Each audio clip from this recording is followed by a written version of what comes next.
नमस्कार, देश न्यूज में आपका स्वागत है। मैं हूं आपके साथ धर्मिष्ठा। खबरों की शुरुआत करेंगे हेडलाइन से। प्रधानमंत्री नरेंद्र मोदी आज सागर दौरे पर संत रविदास मंदिर का करेंगे भूमि पूजन। कोटा बिना रेल मार्ग के दोहरीकरण का शिलान्यास भी करेंगे। काशी में सर्व सेवा संघ की बिल्डिंग पर चला बुलडोजर, विरोध करने पर 10 कार्यकर्ता हिरासत में। प्रियंका ने बताई थी महात्मा गांधी की विरासत।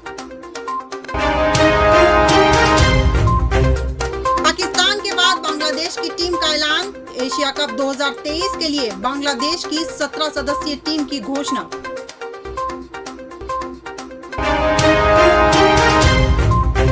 वायनाड दौरे पर निकले राहुल गांधी। सांसदी बहाल होने के बाद संसदीय क्षेत्र का पहला दौरा।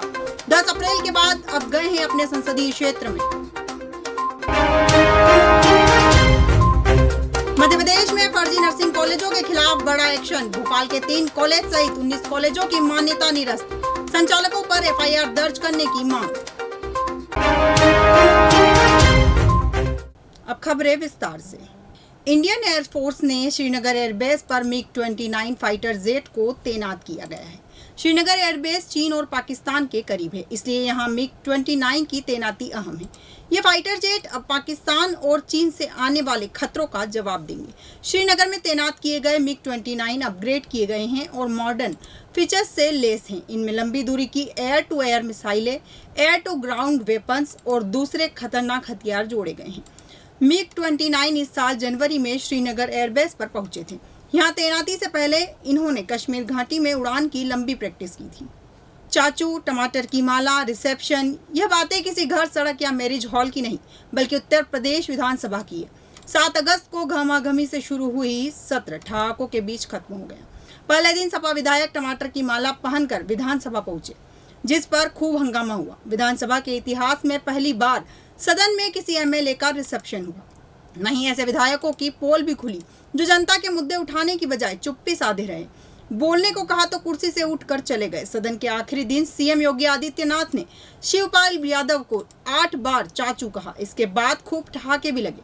सांड, बाढ़, गोरखपुर पानी में डूबा और लायन सफारी जैसे मुद्दे भी गूंजे। सपा छोड़ने के बाद राजभर का अखिलेश से हंसते हुए मिलना भी खूब चर्चा में रहा। कांग्रेस नेता राहुल गांधी दिल्ली से वायनाड के लिए निकले। आपको बता दें, राहुल गांधी 12 और 13 अगस्त यानी 2 दिन अपने संसदीय क्षेत्र में रहेंगे।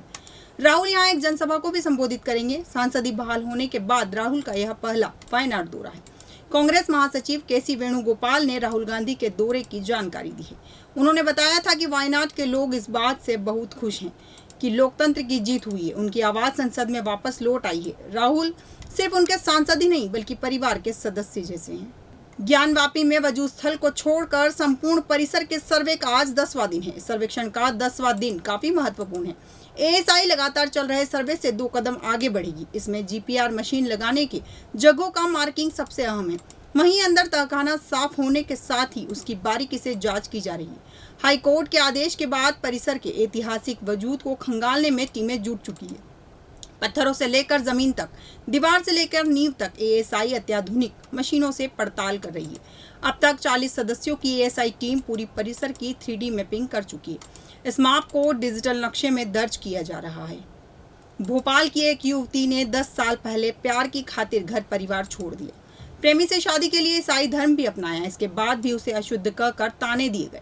मारपीट के दौरान पति आए दिन दूसरे धर्म की होने का हवाला देकर भला बुरा कहता, मूर्ति पूजा को पाप बताता। मारपीट से तंग आकर महिला ने इसकी शिकायत भोपाल के गोविंदपुरा थाने में दर्ज की है। महाराष्ट्र के नागपुर की भाजपा नेत्री सना खान की जबलपुर में हत्या कर दी गई।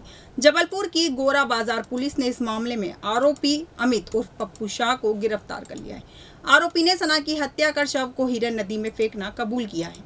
सना ने 4 महीने पहले ही अमित से कोर्ट मैरिज की थी। पुलिस आरोपी को घटनास्थल पर ले गई है। हालांकि अभी तक शव नहीं मिला। ये खुलासा भी नहीं हो सका है कि उसकी हत्या क्यों और कैसे की गई। पुलिस ने 2 अन्य लोगों को भी हिरासत में लिया है।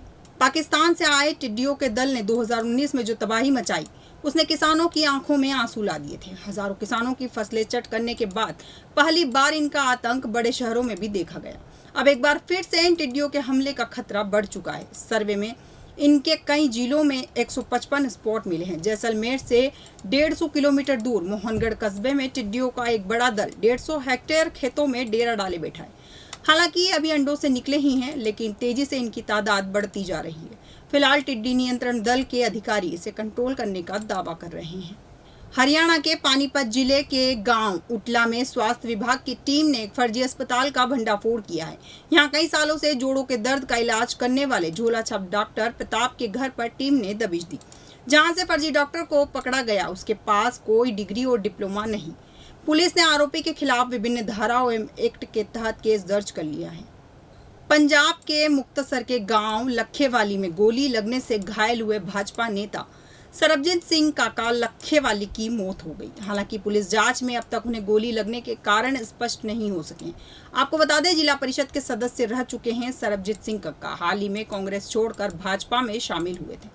पुलिस जांच में फिलहाल यह साफ नहीं हो सका है कि गोली कैसे लगी या किसने मारी। उत्तराखंड सरकार भी अब सिख मर्यादा के तहत होने वाली शादियों को आनंद कारज एक्ट के तहत पंजीकृत करेगी।